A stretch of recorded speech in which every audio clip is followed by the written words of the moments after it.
Kupata Zaburi 18 mstari wa pili, dial *811*817#.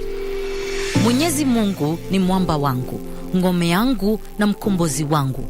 Mungu wangu, mwamba wangu ninayemkimbilia ninapohitaji kuwa salama. Zaburi 18 mstari wa pili. Zaburi 18 mstari wa pili, dial *811*817#.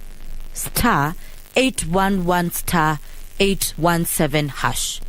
The 5th Kenya International Industrial Expo is happening at the Sarit Expo Center from 3rd to 5th November 2022. Over 100 Chinese manufacturers will participate with building materials, engineering machinery, vehicles and auto parts, consumer goods and much more. Come network as we boost Kenya's manufacturing capacity. Entry is free. The legends and familiar charms will grace KBC once again. Don't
Good evening and welcome to Sunday Express. On Tuesday, Parliament resumes from a one-week recess. Top on their agenda is the adoption or rejection of the report by the Appointments Committee that finished up the job of vetting cabinet secretaries yesterday and is in the process of writing a report for the 22 nominees. Which way Ruto's administration? We will know by Tuesday evening, hopefully. Now, before Tuesday, today is the 23rd of October and we are celebrating, or rather our Asian brothers and sisters are celebrating Diwali festival that has made it to the socials all the way from Thursday, with Kenyans actually saying that there is a holiday, but well, just confirm it is not a holiday, but our Asian brothers and sisters are celebrating the triumph of good over evil. And being October, we are also talking about Spina Bifida. It's the month, and so we're going to be raising awareness as well as how can we support those living with the condition. I'm sure Regina has broken your heart by telling you tomorrow is not a holiday. So on that sad note, here are the highlights.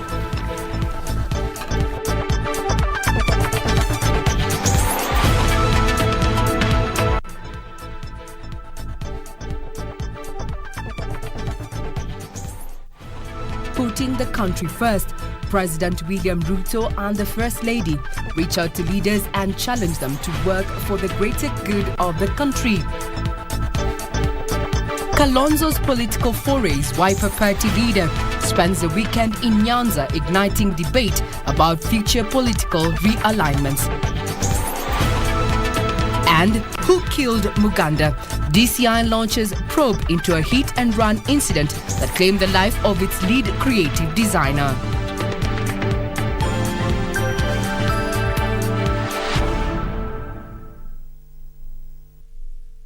Lensa Odingo is a sign language interpreter. My name is John Jacob Kuria. And I am Regina Manyara.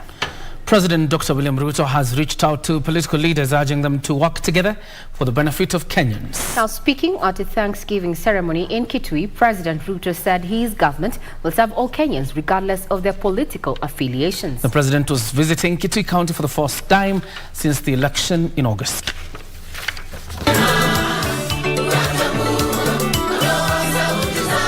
President William Ruto attended a Thanksgiving service at AIC Kitui Township, where he reached out to all Kenyans to work with the government for the sake of development. Mumeniambia kuhusu maneno ya ndugu yangu Steven. Steven ni ndugu yangu mkubwa, na akiwa tayari kufanya kazi na mimi niko tayari kufanya kazi na yeye. Mimi mwenyewe nimemtafuta huyo Steven, nimeketi chini na yeye, nikamwambia ndio hii serikali tuende pamoja. Akaniambia kwanza anataka kujaribu ya upinzani. So wacha jaribu kidogo, alafu tutaona vile.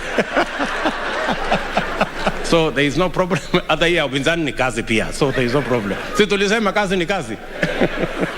The president also directed public servants to keep off politics and serve the citizens. The head of state promising to effectively address the problem of perennial drought and water scarcity in Kitui County. Mimi nataka regional commissioner, county commissioner na wale wengine watusaidie kufanya kazi ya serikali. Weka amani, hakikisha mwananchi yako na ID, hakikisha yule ambaye anataka mambo yake ifanyike. Hiyo ndio kazi yenu. Hii ingine ya siasa tutakorogana na wale wa siasa. President Ruto further indicated he will influence reforms in the police service and increase their budget. Lakini mimi nataka niwaulize nyinyi wa Kenya, munisaidie tu kitu moja. Kila mtu alipe ushuru. Kila mtu tu alipe tax. Kwa sababu hii kazi yote haiwezi kufanyika bila ya pesa. Deputy President Rigathi Gachagua assured residents of Kitui the government is enhancing security to avert clashes between farmers and pastoralists from neighboring counties. Pia Mheshimiwa Rais, ningetaka kukujulisha ya kwamba tumefanya mipango kabambe, mambo ya usalama kwa zile shida zimekuwa hapa inaangaliwa vizuri na maofisa wako kwa ground na kazi inaendelea, na ni matumaini yetu ya kwamba kile kisa kilitokea hatutakuwa na marudio ya hiyo maneno. Gesho Washira, Sunday Express. There's a question on everybody's mind, and is Raila Odinga's political base warming up to Kalonzo Musyoka? That is a question on everyone's lips if the events surrounding the Wiper leaders' two-day visit in Nyanza is anything to go by. Now, leaders in Nyanza commended Kalonzo for his unwavering support for the ODM leader in the last 3 general elections, saying this will not go unrewarded. Achola Simon has the details. Wiper Party leader Kalonzo Musyoka has spent the weekend in Raila Odinga's political backyard, attending a burial in Homa Bay County and a church service in Kisumu County. The 2-day visit to Nyanza has ignited a debate about possible political realignment ahead of the 2027 political contest. You must realize that the community that we have is our strength. The unity that we have is our strength. If we start now dividing ourselves into small pieces, we shall never get what we want. Lazima tuendelee kushikana, tukae tumeungana kama mlengo wa Azimio, ndiposa tuweze kukosoa serikali tukiwa tuko united. Is Kalonzo Musyoka's unwavering support for Odinga's presidential ambitions endearing him to the ODM leader's political bedrock? But I can assure you, Honorable Kalonzo, that your stand with Raila will not go without a reward to you. God is great, and I can tell you, God is with us. The leaders urge the Kenya Kwanzaa administration to keep the promises it made on the campaign trail. Your Excellency Kalonzo and Raila Amolo Odinga, we shall stand with you so that we rescue this country. As showing that we are going to have more suffering, where you have a government which does not believe in subsidizing the poor. It does not believe in subsidizing those who cannot have a square meal.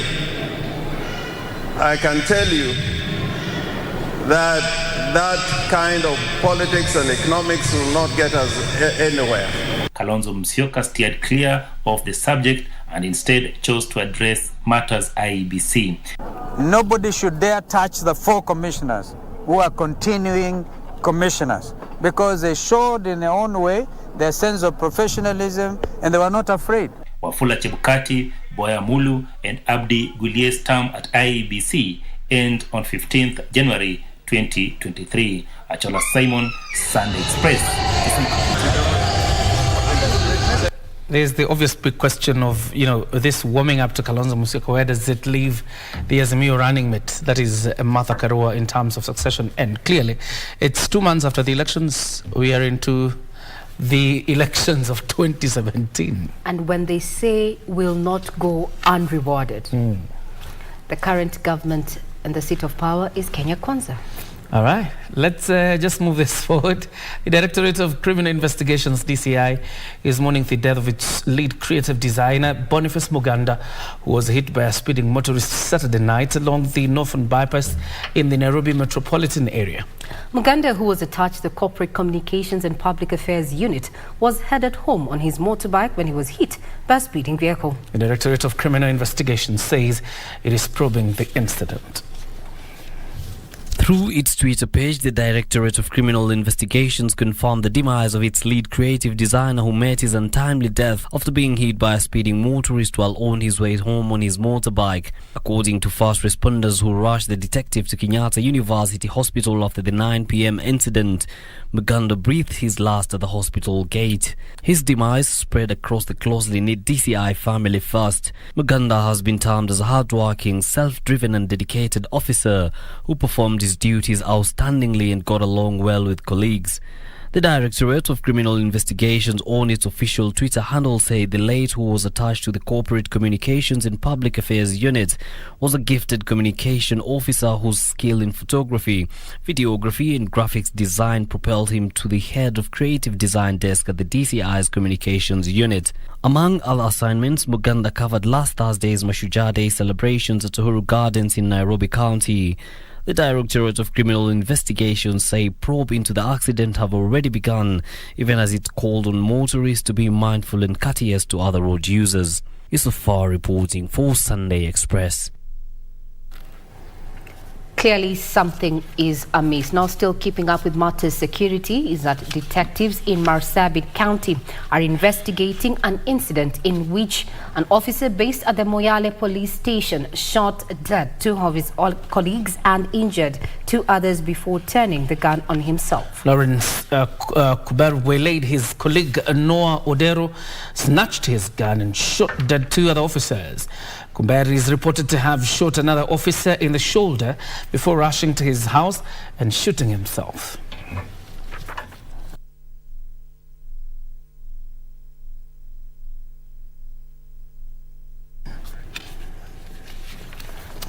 Now there's another one here still regarding police, and a section of families of victims of alleged police brutality in Embu County have called on the government to expedite investigations into the alleged 50 cases reported in the county within the last 3 years. The families claim that despite reporting the cases, very little or nothing has been done to investigate by investigating agencies.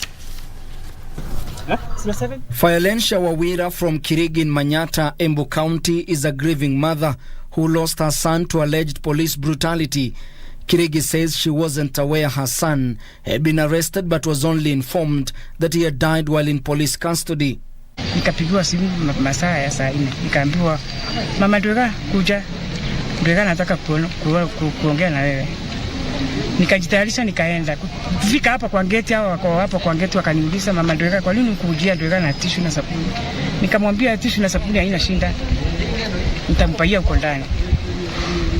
Kwenda huko ndani, kukaa hapo chini, ngoje niitiwe mtoto. Huyo mpolisi amekuja, akalienda kuniitia Dwega, si yeye amekuja. Akakuja mpolisi mwingine. Akaniuliza, "Wewe ni mama Dwega?" Hebu kuja.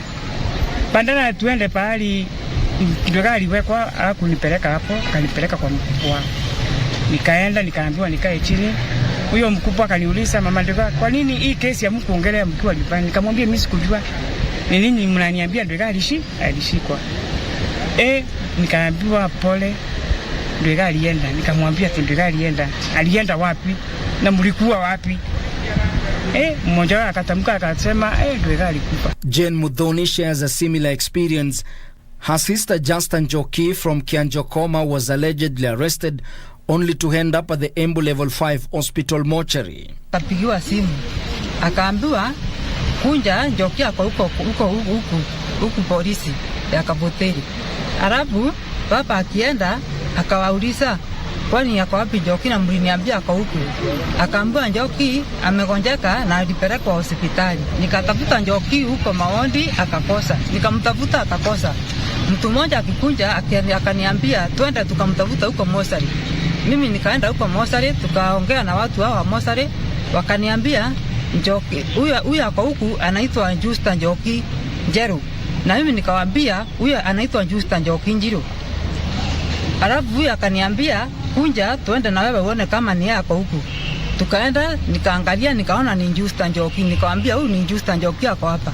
Several families of victims of alleged police brutality say despite making reports, very little or nothing has been done by the investigating agencies. Vile sasa mimi nasema serikali tu, nataka tu kuona tu kwa roho safi, tafadhali akiendelea itendeke hivyo tu.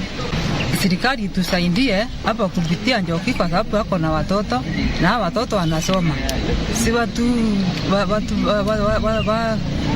watusaidie hapo. With over 50 cases of alleged police brutality reported in Embu within the last 3 years, the families now want the government to expedite investigations into the cases. Even the remaining incidences can be investigated and the victims compensated. Because as you can see behind me, I have several victims. Some do not have brothers, others don't have sisters, others don't have wives, others don't have their husbands. We wish these families should be compensated. Well, some sad stories there about police brutality. You remember the Kianjakoma cases again? Indeed. Happened in Embu. And of course, the police is on sharp focus right now. The disbandment of the Special Service Unit SSU, it appears like it's a debate we're going to have for some time. Indeed, and especially the question around, the killing, or rather, the hit and run that DCI officer over the weekend is also raising eyebrows in terms of the timing. Yes. All right, we'll be looking at the details, and of course our eyes are on it. We're taking a breather. When we come back, we have more news lined up for you, including sports with Richard Monga, and of course later the conversation on Spina Bifida that will be shepherded by Regina.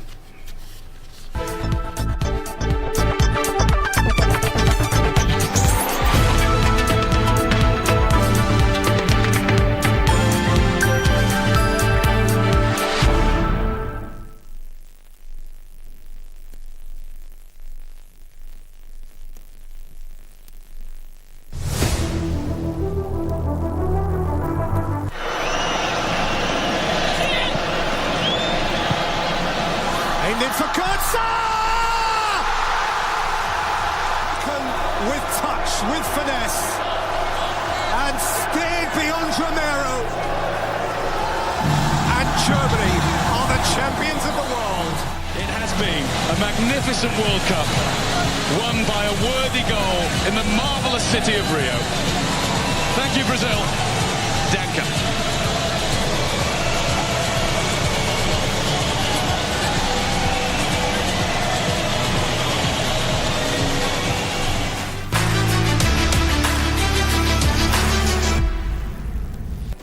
Do you have a news story to share with KBC? Get in touch swiftly on email news@kbc.co.ke or call 0723-892-654 or 0734-780-124.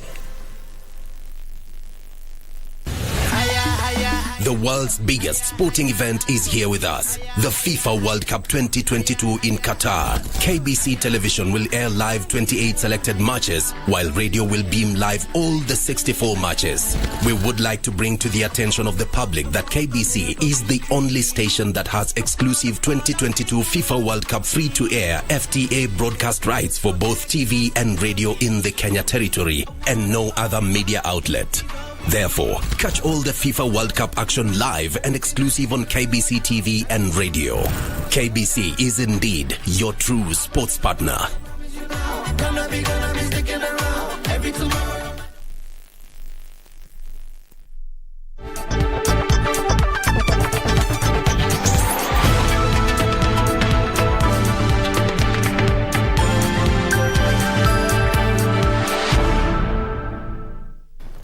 Welcome back. You watching the Sunday Express. Now, Muslim faithful in Garissa County seeking divine intervention in response to the biting drought in the region. The faithful congregated at the Garissa Primary School grounds to hold special prayers for rains, even as leaders appeal to the neighboring counties to help local farmers with fodder to feed their livestock. Garissa County has been placed in the alert phase by the National Drought Management Authority following the long dry spell. In response, the Muslim faithful gathered at the Garissa Primary School to hold special prayers called Salatul Istisqa, hoping that their cries for rainfall will be heard. Ng'ombe, mbuzi na ngamia zimeanza kukufa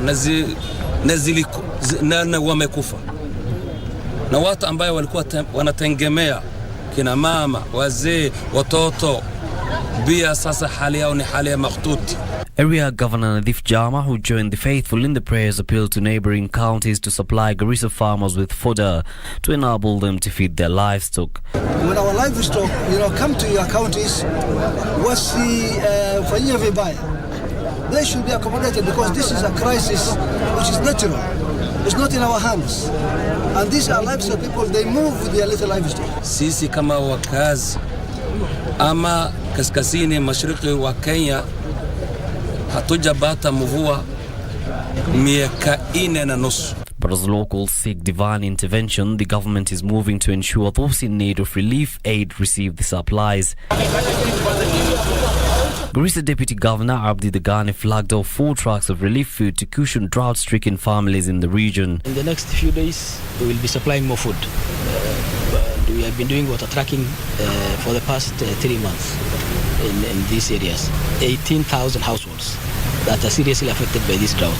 We will join hands with the county government in the spirit of cooperation and collaboration to ensure that we save the lives of our people. The relief food is set to benefit some 5,000 households, even as the Deputy Governor called for more support from the national government to aid the county.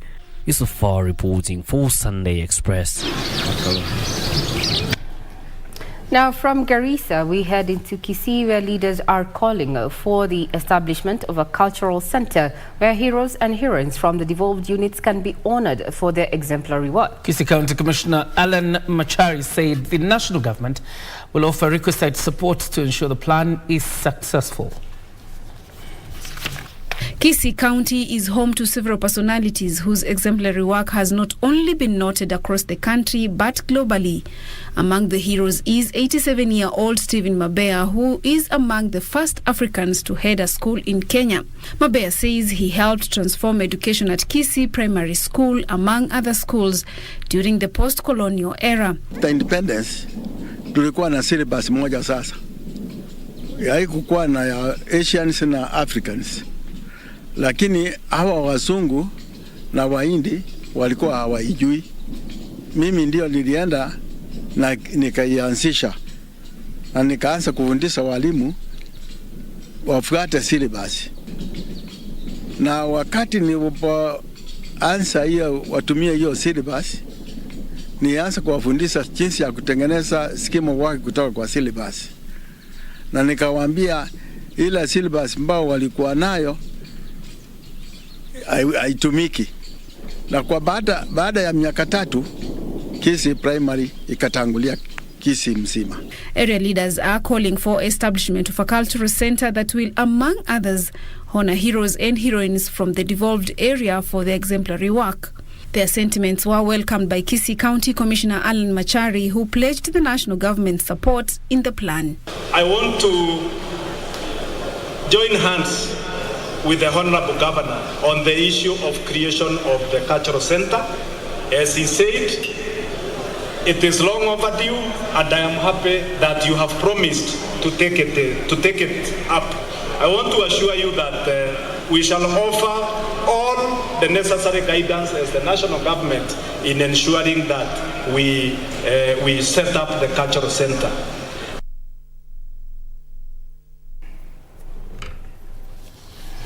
The Drug Rehabilitation Center in Campbell County has been lauded for its efforts in rehabilitating drug addicts. Beneficiaries say the Silwan Treatment Cancer Center has been a pillar in the war against drug abuse and has helped youth find value in life again. Yeah, the details of this and other stories making headlines across the country. Recovering drug addicts at the Silwan Treatment Center in Campbell County are calling on the government to redouble efforts in the fight against the sale and use of banned substances. Centers wanna play a very major role because they are like when we go to church, there's this session we are given, the altar call. So when we are called, all those souls who are willing to call Christ to come to Christ, so these rehabilitation centers are like altar calls to those who are lost. Elsewhere, parents and guardians with children living with disability have been cautioned against hiding their children and instead seek assistance in managing their challenges. We are willing to support you guys and please educate them, give them a same place in a society. In Kakamega County, 2 men aged 39 and 22 respectively from the village of Elwanda Shianda, Mumia's East constituency, have been killed by angry citizens after allegedly stealing cattle. Confirming the incident, the acting chief of Butsoso West, Gilbert Mutende, urged the public not to take the law into their own hands. Nafaa kitendo kama hiki kipatikana, kama umepata mhalifu, heri mlete ripoti kwa serikali ili tuchukue hatua ifaayo.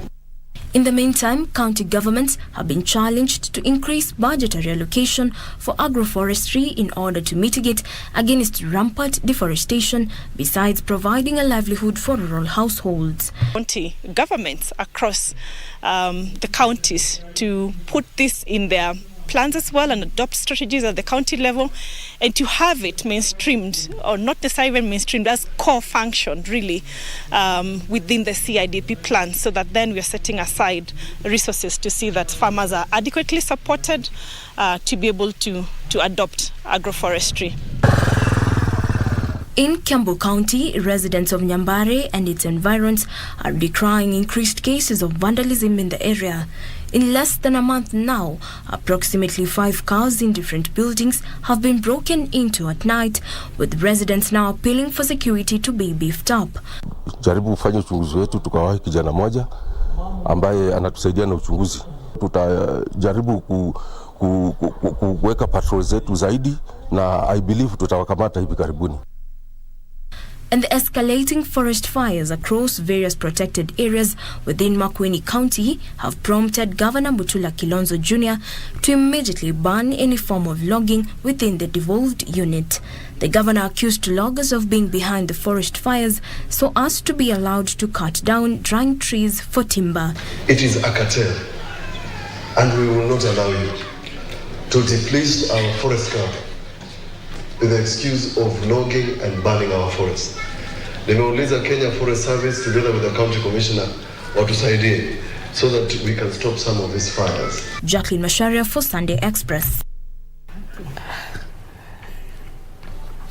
Time for us now to take a breather.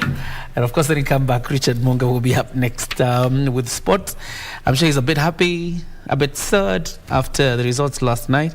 He will be telling us a bit about that. I will. And you too. I'll be very neutral in this. My team forever remains Gor Mahia.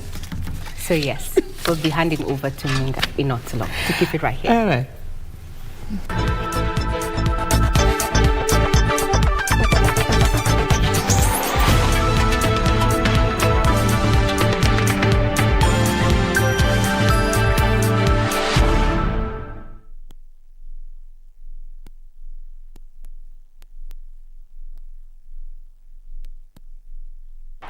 The legends and familiar chants will grace KBC once again.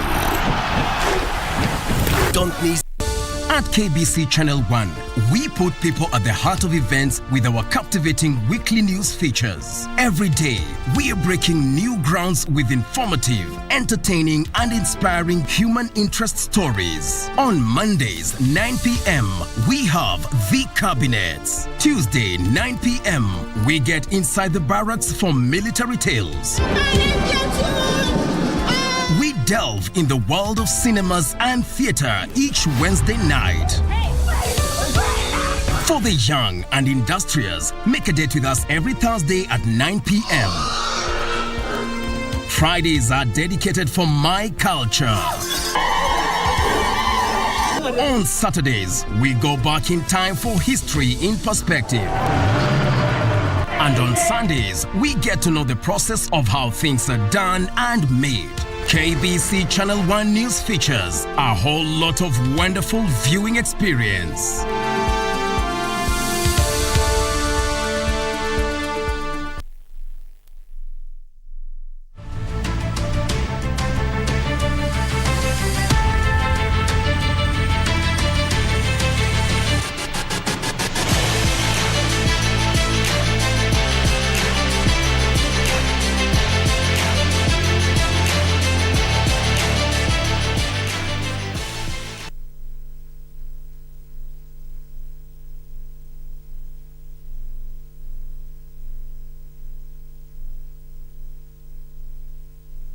Well, 28 days, 2 hours indeed it is, roughly, before the 2022 FIFA World Cup that shall be hosted in Qatar. And obviously KBC, your true sports partner, shall be bringing you the matches. 28 live matches on TV, or 64 live matches, of course, on our subsidiary stations.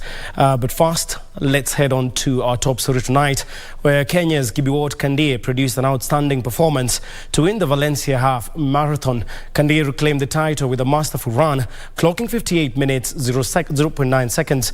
Kandie won the title in 2020, clocking a new world record time of 57 minutes 32 seconds, though the record was later shattered by Uganda's Jacob Kiplimo. Ethiopia's Yomif Kijelcha came in second, while Kenya's Daniel Mateiko completed the podium dash. The women's race was won by German Constanze Klosterhalfen, who clocked 65 minutes and 41 seconds.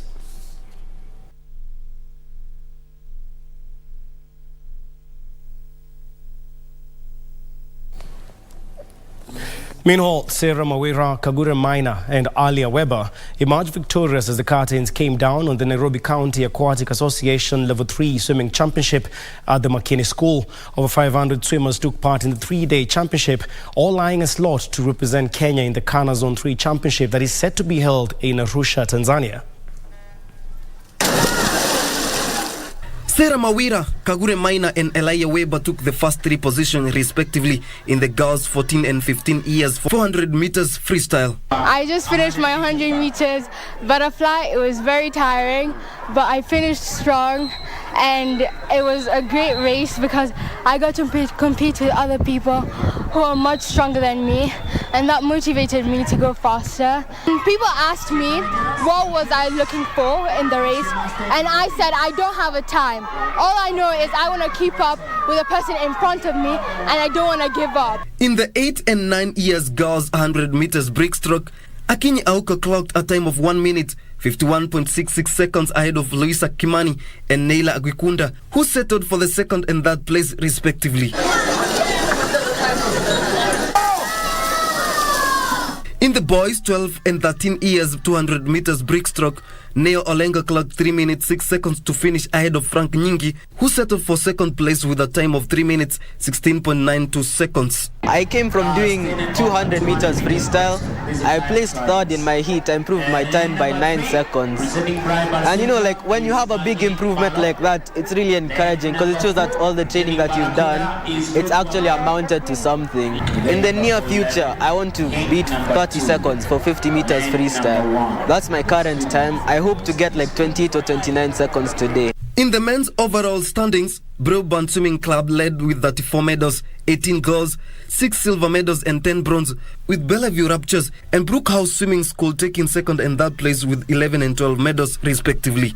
Kingori Mwangi for Channel 1 Sports. Also, the Shotokan Karate Club training clinics entered day 2 today at the Parkland Sports Club in Nairobi.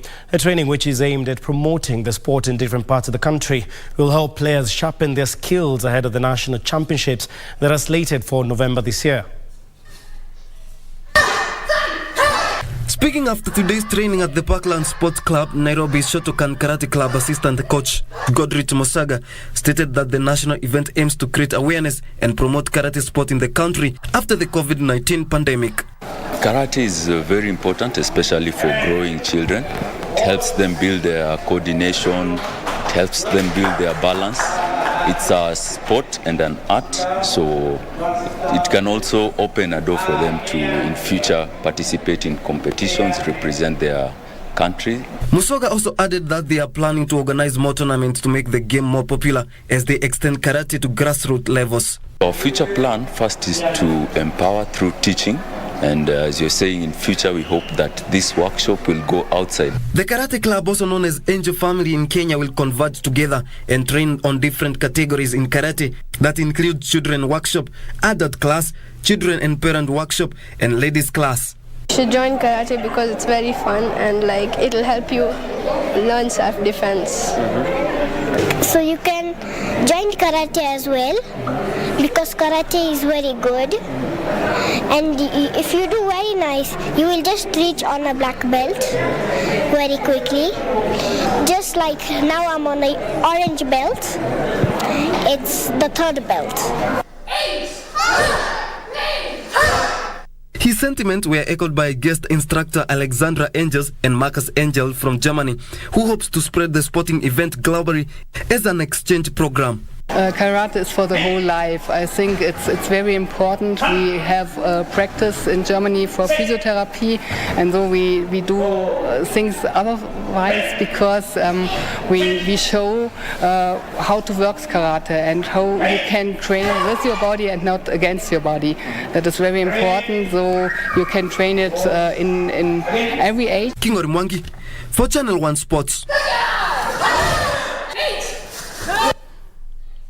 Now, World Cup holders France face a manageable yet familiar group as they seek to defend their world title in this year's World Cup in Qatar. The draw has pitted the world champions against Denmark and Tunisia, as well as intercontinental playoff winner Australia. This year's World Cup games, once again, will be live on KBC Channel 1. You know what it is. The Didier Deschamps Chargers, who are fourth in the FIFA rankings, will open their title campaign against Australia. The group will see a repeat of three teams who faced each other at the same stage of the global showpiece in Russia in 2018. France, Denmark and Australia were all part of Group C in that tournament, with France and Denmark advancing and Australia finishing last. Australia beat Peru in a penalty shootout to clinch a ticket to Qatar, having first had to overcome the United Arab Estate in an earlier playoff. On the other hand, Denmark had won 8 out of 8 matches without conceding a single goal, but a defeat in their final game, long after their spot in Qatar had been signed and sealed, was another disappointment, although Denmark still finished top of Group F, 4 points clear of second place Scotland. Entering Africa qualification in the second round, Tunisia began well with 3 wins from 3 games before a draw in Mauritania and defeat in Equatorial Guinea threatened to stand their campaign. However, they rebounded to win their final match, a comfortable 3-1 home win over Zambia, to finish the group as winners, 2 points above Equatorial Guinea. The FIFA World Cup games will be held in Qatar from November 20 and will be beamed live on KBC Channel 1. For Sunday Express, I'm Daniel Mwendwa. Forward come Oman again. Salah. Chance for the shot on goal. What a goal! What a strike! Arshad Al-Alawi. You know what it is. Well, of course, that's all the time we had for sports. Just an update for the motorsports fans. Formula One, the United States Grand Prix, kicks off at 10 p.m. where you have Carlos Sainz leading the line.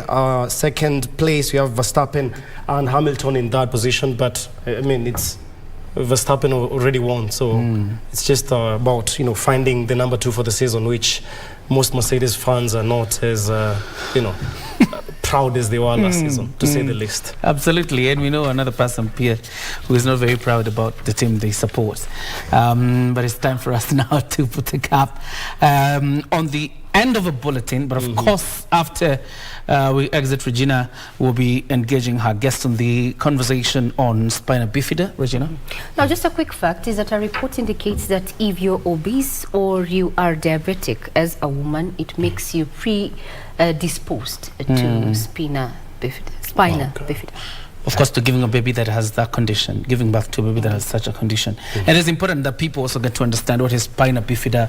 And of course, if you have a child like that, then how are you able to handle them throughout to their adult life? And that's the conversation Regina will be having tonight with a guest. But for me, it's a good night. God bless you. See you around. Oh, for me also, it's a good night. Thank you for joining us once again for the KBC Sports Update.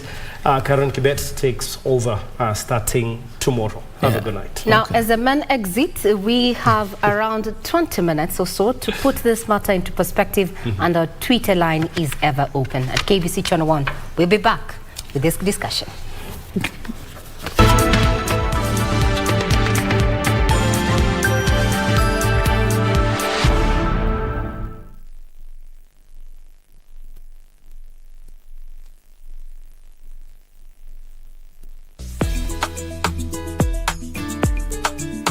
Saini saa ngapi?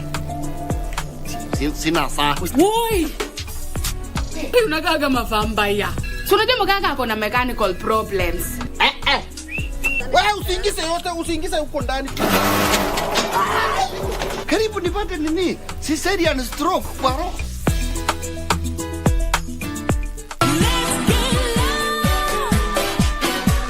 Una hema vipi baada ngoma moja MC baada ngoma moja tu yela na Silver live and direct ndani ya KBC Shoni Grapevine. Keep it locked. Kong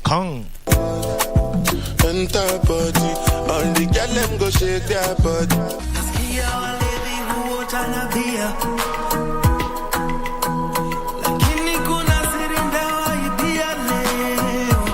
Michael Adebayo Olanyika, being his true name, is known for his mega hits like Girlfriend, Bounce, Dior, and Snapchat. So of the year award goes to Beryl Itin. The winners are the TMI podcast.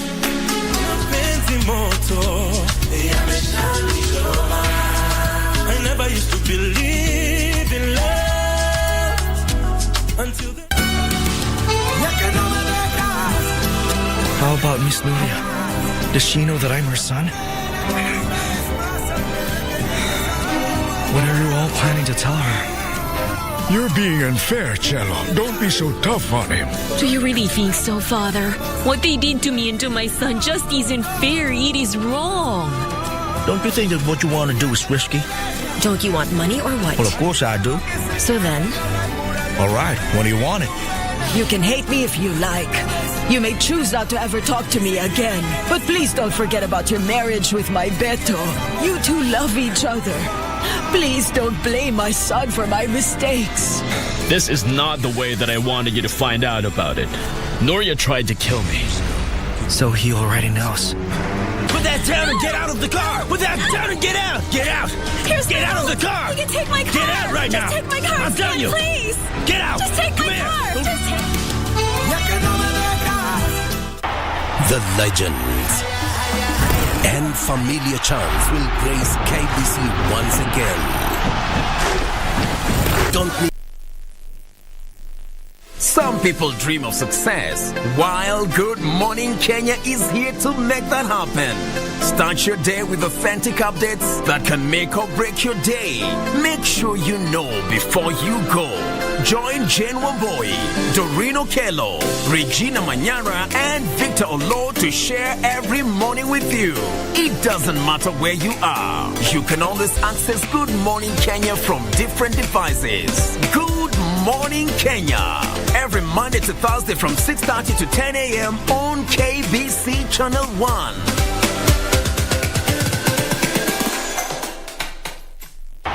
The legends and familiar charms will grace KBC once again.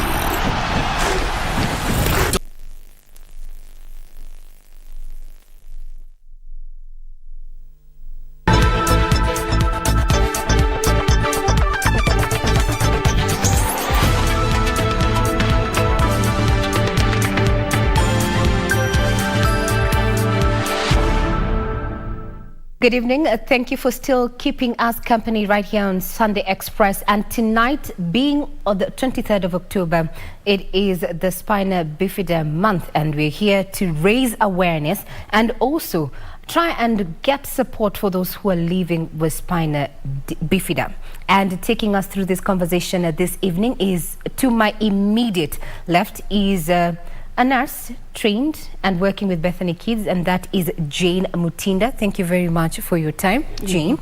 And on the far end, we have Madam Esther Hamisi, who is a mother to a child with Spina Bifida. Karibuni, and thank you very much for your time. You're welcome. Yes. Now, when you talk about it being the Spina Bifida Awareness Month, let's start off by demystifying and understanding what Spina Bifida is all about. We'll start off with you, Madam Mutinda. In layman term, what is it? What condition is this? Okay, thank you very, very much. Spina Bifida is a condition whereby a child is born with a back that has not fused, and it happens within the first month of pregnancy, that is 26 to 30 days of pregnancy, when a mother even at times does not know whether she is pregnant or not. And what brings about it is that the cause is not known, but it is related to some risk factors. For example, if a mother doesn't have enough folic acid in the body, she's at a high risk of getting a child with Spina Bifida, that is, the back has not fused. The other risk factor that can expose one to getting a child with Spina Bifida is when you have consumed food that has aflatoxin in it, and especially in the Rift Valley, whereby we grow a lot of maize and they are not dried enough. And so when you consume that toxin, it affects the synthesis of the folate in the food that we do eat. The other, now, Madam Mutinda, let me interject there. You said this is a condition where the child is born with a spine that is not fused. Yeah. What does that mean? What it means is that along the spine, when the child is being formed, the spine comes and it fuses to become one spine. And what normally happens is that the formation of a spine is like a sheet of paper, and when the child is being born, this sheet of paper comes fusing, closing, and if you don't have enough folic acid, it will not close completely, and that is now where you will develop that Spina Bifida. To add on that, within that bifid, which is a defect, there's nerves that are aligned along the spine. And these nerves serve different purposes in our bodies.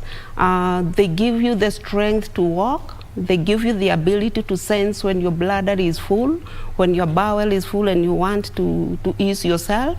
They also give you the ability, to walk well and to form your feet well so that you can be able to walk. So when they are affected within that mass, it means that all those functions will be disabled.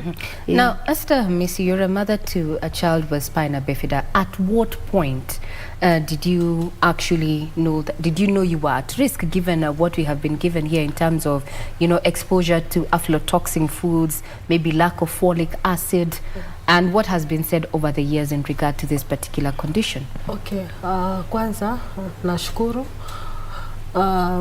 Mimi nilizaa mtoto wangu akiwa tayari yuko na Spina Bifida na hydrocephalus, so nilifanya operation, lakini nilikuwa kunataka kujua ni sababu ya nini imesababisha mtoto akuwe na kichwa kikubwa, ama ni nini kwa lugha kama vile wamesema lugha ya kikawaida. Ni nini hiyo kwa mgongo kuna kidonda na madhara yake ni nini? Lakini nakumbuka wakati huo nilipokuwa nikiuliza, of course namuuliza daktari. Daktari ananiambia hata nikikuelezea hautaelewa. Pia ikavunja zaidi moyo kwamba hata mtoto mwenyewe hawezi kusurvive. So ikawa inazidi kuniletea kunifanya mambo kwa magumu. Lakini nashukuru kupitia kwa wakati huo mtoto wangu ni mzaa 2002, kupitia Prix EPDK tukaenda Kijabe. So tukazidi kupata moyo na kufundishwa na kujua ni nini imesababisha, ni kwa sababu ya chakula. Ni kweli wakati huo mimi nakumbuka hata cassava. Kwa nini nilikasava? pengine najiuliza, ni kitu ambacho si hakiko kwa mdomo kila masaa naweza nikala kama vile chakula cha kawaida. Pengine kama hizo mapa soya beans, pengine vitu vya folic mara nyingi kuko sishughuliki. So naweza nikasema pengine na nikijangalia kuko niko kibonge. So sio ni kama naweza nikaa mimi nimekosa vitu kama hivyo, ama sikujua kama naweza nikawa na sababu yoyote ya kuzaa mtoto kama huyo kwa sababu ya ukosefu wa folic ndani ya mwili wangu. Now let's bring it back to you, Madam Jane Ntinda. Now that is her experience from a mother point of view. She did not know that, you know, she was missing X, Y, Z, and this brings forth to the need to have awareness, especially, you know, for women who are planning to either conceive, you know, or in that way and where they need to attend clinic, because I understand from as a mother, folic acid is part of what you're given when you're going for clinic. But then, is there a way a mom, you know, a pregnant woman can find out if their baby is okay? At what earliest? At what point? And can something be done about it? For one to be diagnosed to have a child with spina bifida, it is diagnosed at around 18 to 20 weeks. And by that time that it is being diagnosed, it has already happened, because we said it is within the first 1 month of pregnancy. The other ways of diagnosing it is that there is a serum that is drawn from the blood of the mother to test a certain protein that is called AFP. The third way of diagnosing is just by drawing some amniotic fluid, the fluid that surrounds the fetus in your uterus, and then it is tested for that protein. But then you see, when these tests are being done, already the spina bifida has already formed.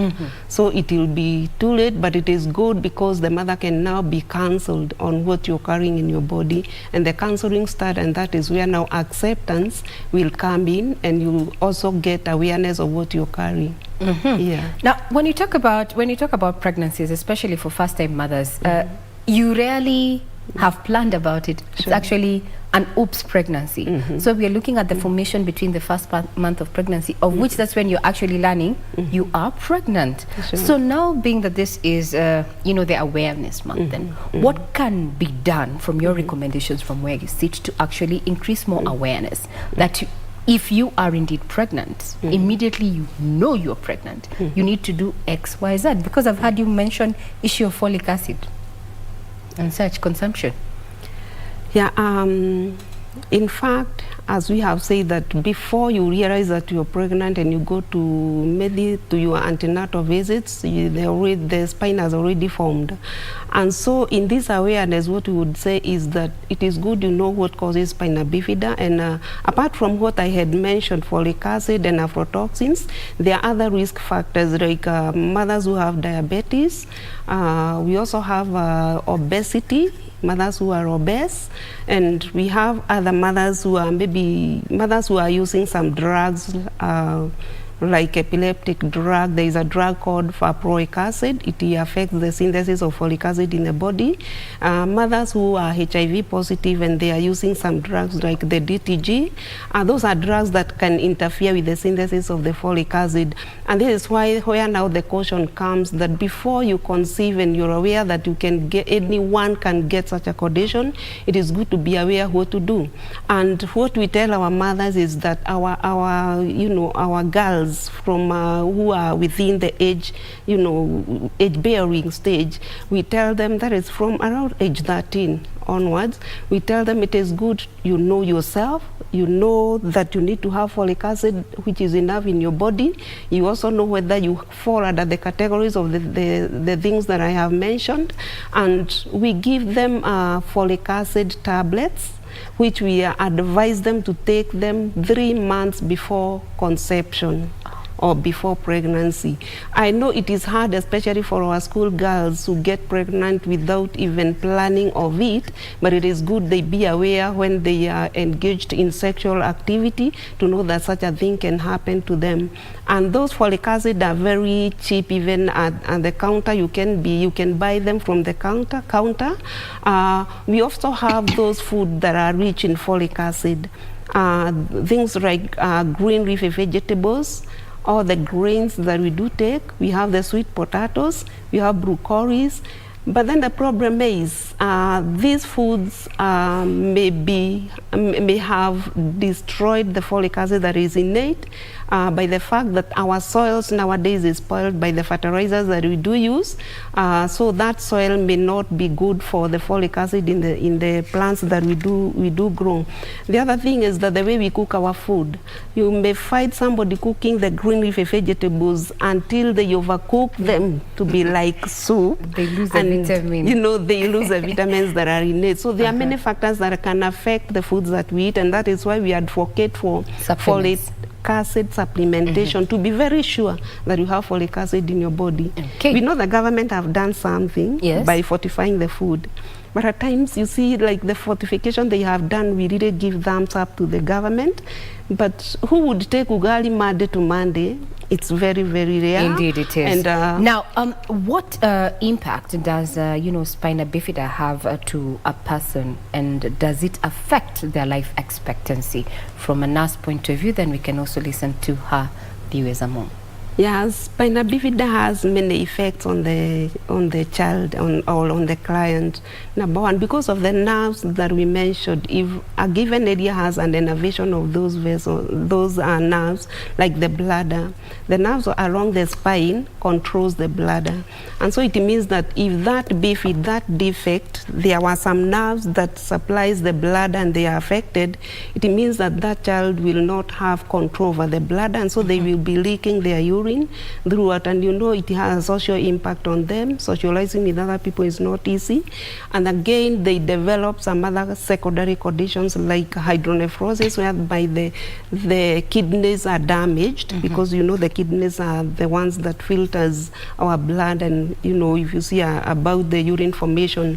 Again, if the nerves that supplies the bowel are affected, this child will not be able to feel when they have the urge to defecate, and so they live a life of constipation throughout, and hard stools, and growing is very hard when your digestion is not well because of those nerves that are not there. The other thing they give is disability of the lower extremities. You find, depending on the type of Spina Bifida, the level that has been affected, some of the children will have to use some devices like the wheelchairs, some will use the crutches and all that. Now let's have your experience, Hamisi. You said this happened to you in 2014. 2002. Yes. Tell us about your experience as a mother and seeking medical assistance. Looking at our local health services, are we equipped to deal with this condition from your experience? Okay. Wakati nilipoza mtoto wangu, hospitali ambayo ilikuwa nzuri wakati huo ilikuwa ni Kijabe, kama nilivyosema wakati ule, lakini kwa sahii naweza nikasema kwamba hata wale wazazi kwa tukawapeleka Kijabe, wengi wanafanywa Coast General kwa sahii, lakini kuna madhara mengi ambayo sisi kama wazazi ambao tunapata watoto kama wale ambao tunayapitia. Kwanza, kitu cha kwanza ni kwamba japo mtoto wangu 2014 Mungu alimchukua, lakini unakuta kwamba kama ni nyumba haziko sawa kwa sababu ya ule mtoto, kwa sababu mara nyingi unasikia kwamba bwana anasema, mume anasema pengine huyu mtoto si wangu, ama anasema kwamba kwetu katika familia hakuna kitu kama hiki, ama unakuta pengine mtu anafikiria kwamba hii ni uchawi ama ni mambo na ushiriki. So inaumiza sisi wazazi kwanza, kabla hata kwenda hospitali tayari inaumiza. Kwanza ninapozaa ule mtoto wangu, mimi ndio nimebeba mimba, ni yangu, lakini once nikizaa ule mtoto, kila mtu anataka kujua ni mtoto msichana, ni mtoto mvulana, ni mtoto gani. So community ama wale ambao wako wanani surround wanataka kujua ni mtoto gani. So once wakisikia kwamba ni mtoto ana kichwa kikubwa ama ana shida ya fulani, so wote wanataka kujua. So kwanza hapo ndo tunaanza.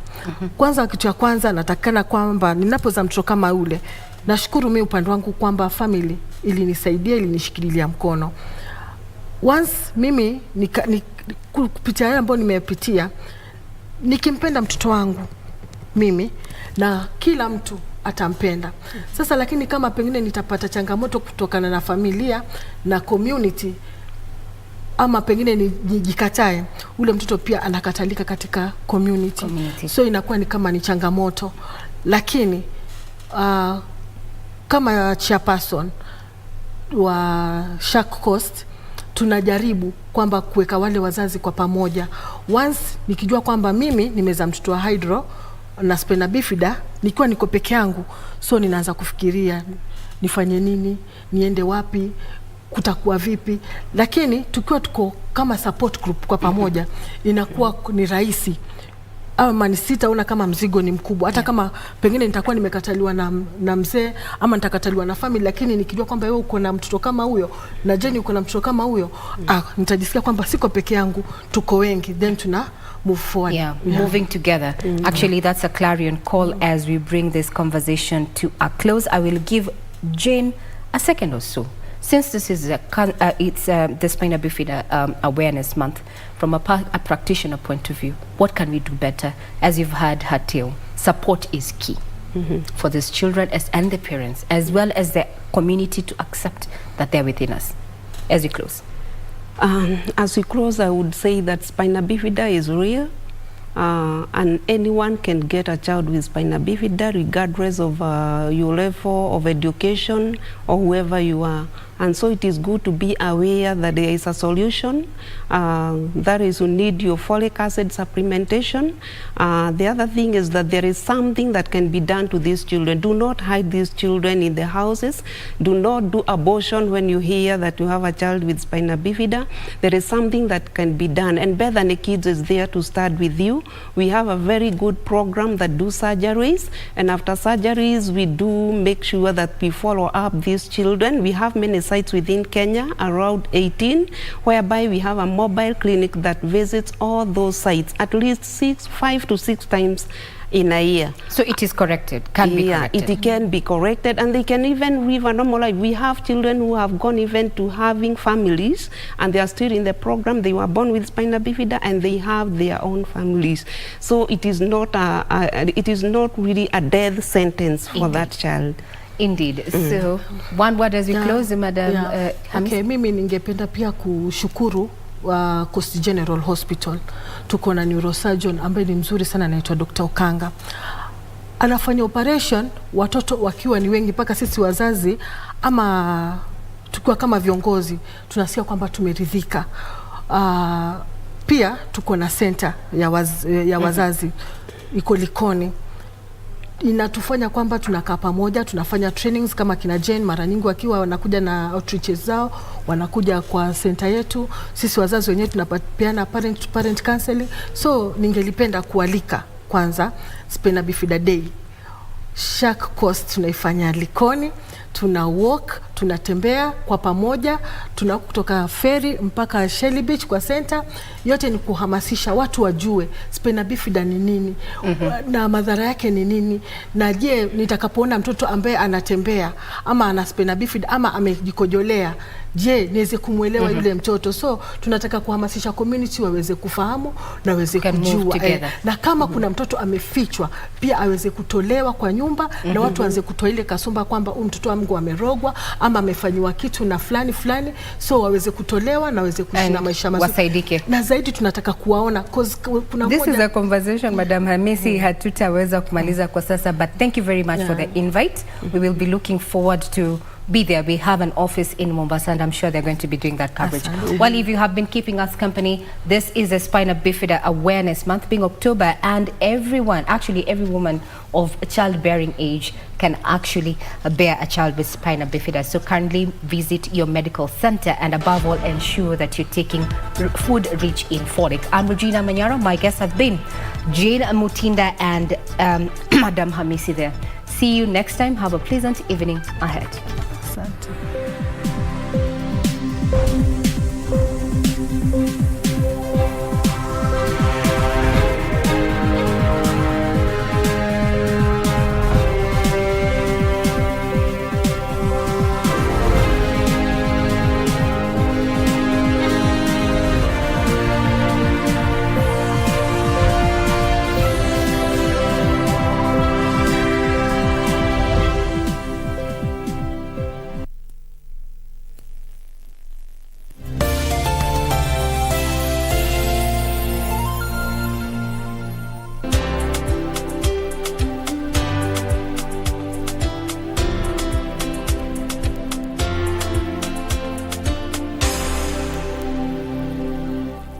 Kupata skiza tune ya mambo mema, dial star 811 star 815 hash. Mambo mema huwaendea watu wanaosubiri, ila mambo mema zaidi huwaendea watu wanaoyatafuta. Kupata mambo mema ni kufanikiwa, na kufanikiwa ni kutabasamu, kutafakari na kuhesabu mema na baraka ulizozichukulia hatua, ukazitafuta na kuzipata. Amka, tafuta ufanisi wako. Kupata skiza tune ya mambo mema, dial star 811 star 815 hash. Star 811 star 815 hash.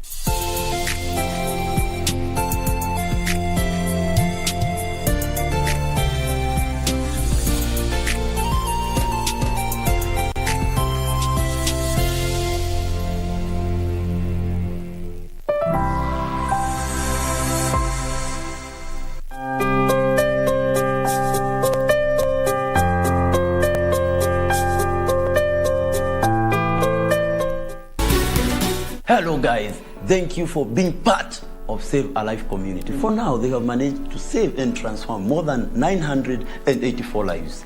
Be part of this. Remember, service to humanity is service to God.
Hello good people, this is Save a Life, and as you know we promise and make sure that we saidia wale tunaleta hapa.